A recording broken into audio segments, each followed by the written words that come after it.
The first four digits of his phone number, 408. Thank you so much. Jamar, thank you so much. Mr. Ruth, Mr. Fields, Mr. Freeman, Mr. Hennigan, Mr. Counts, Mr. White. Thank you guys so much for those cash apps. I try not to read their whole names because a lot of people want to remain discreet on the internet. Nevertheless, let's go ahead and bring the brothers into the bullpen, man. What's happening? House of Kung Fu, brother. Welcome to the broadcast, man. We had a hot one tonight, and I think it was necessary. I ain't want to just sit up here and roast the woman. That's not what I do. If I can't learn from it, I'm not gonna waste y'all time. And I think the way I approached it, especially considering how the whole thing went down. And for you guys who came in late, it wasn't some Dusty. It wasn't us Dusty. Somebody typed Dusty in the chat room. It wasn't us Dusties that got rid of this Wicked Witch of the West. It was this Ice Princess right here. You understand what I'm talking about? What are your thoughts, House of Kung Fu? What are your thoughts on this conversation? Oh man, whoo! Uncle D, you got me tonight, man. You hit me right here.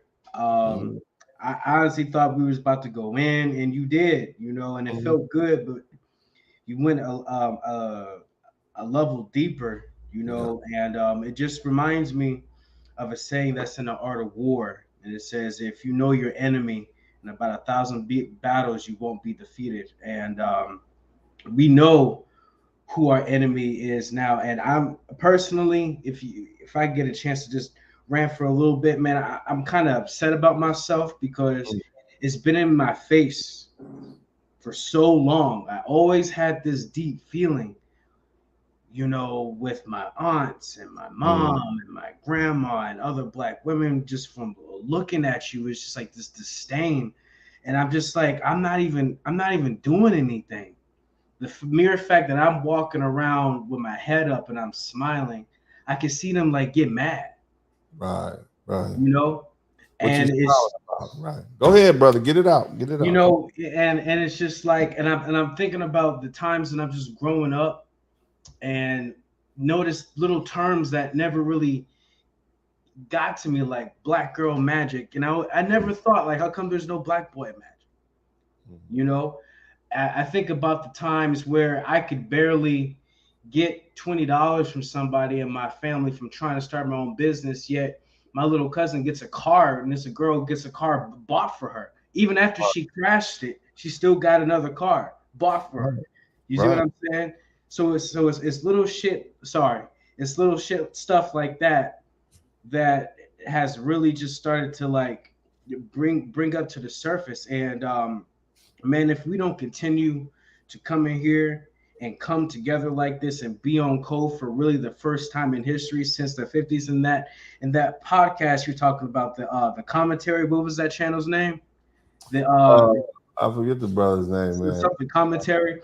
I listened to him, and he made a great point about something about when we first got our rights out of slavery. You see what the black men built, Black Wall Street and all these neighborhoods. But as soon as the welfare and the no fault divorce and all that stuff started to come in, all of a sudden we got the slums.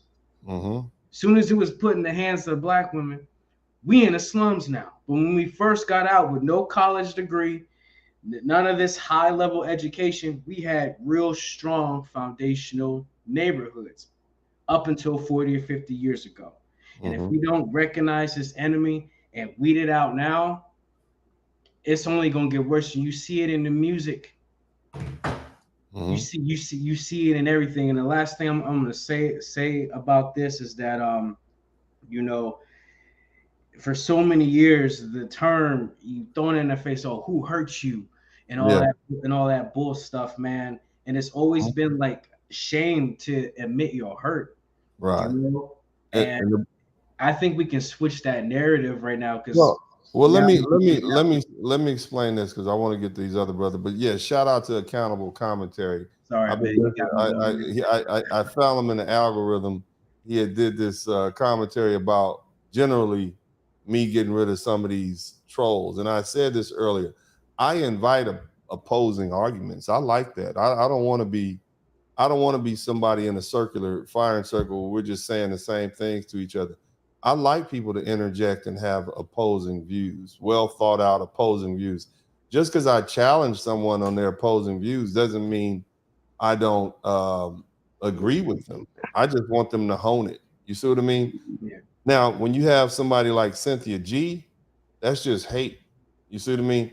And unfortunately, hate is like an infectious disease. It can pass around. People will start hating and not even know why. And then the hate is directed at somebody that didn't do anything. I want to explain this to you all, and I want you all to understand why it is Black women feel the way they do. Okay? All right. So there's a social status associated with your sexual marketplace value.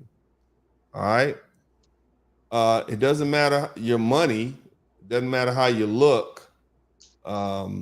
There's a social status component. Your education doesn't change your social status based on your ethnicity. In other words, a Rockwaller or a Chihuahua hanging out with a bunch of Rockwallers, even if that Chihuahua has a diamond collar on, he's still going to be a Chihuahua. He's still going to be the low dog amongst the dogs. You understand what I'm saying? In this particular society where we live, there are individual Black men who are educated, who are intelligent, who are handsome, who are tall, who have millions of dollars. But because they are Black, they have a certain social status. This is why Brother Malcolm said this and Brother Farrakhan said the same thing.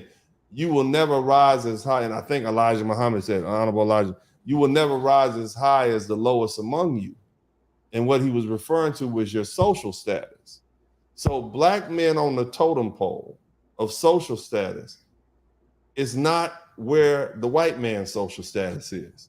We might be past the Hispanics, we might be past the Asians, but we're not where the white man is in the society that he runs and creates and dominates. Black women get the social status of their group and their men. So when they marry you or when they dealing with you, you have a certain social status, but it's not the social status of that white woman.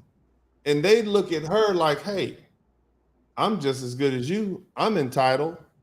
We went from civil rights to a race, to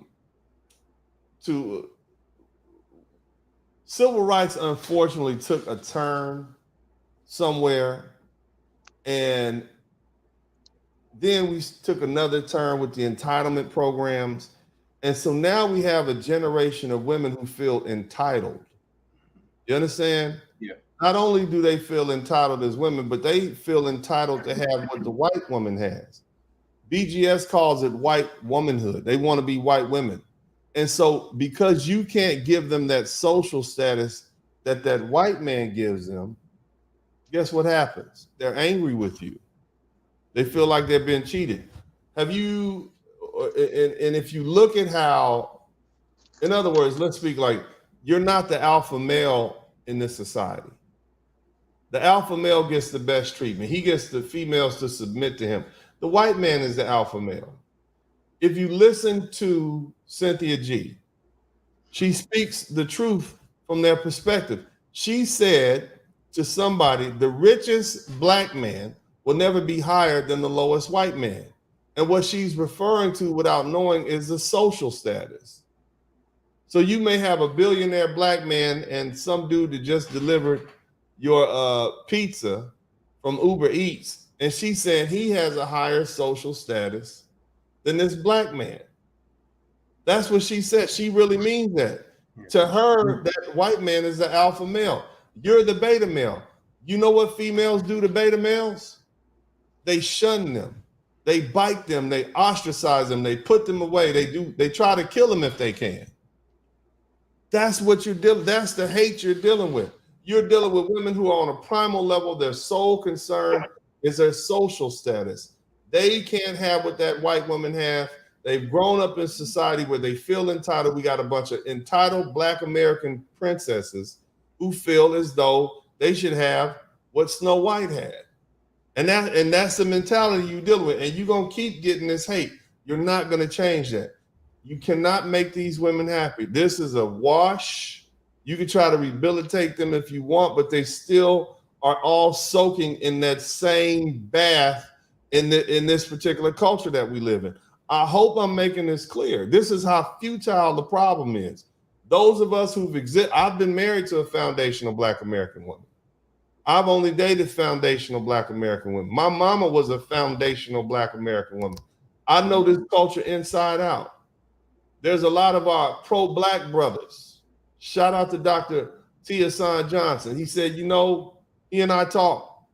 Behind the scenes, me and the other educated brothers, we know each other, we talk.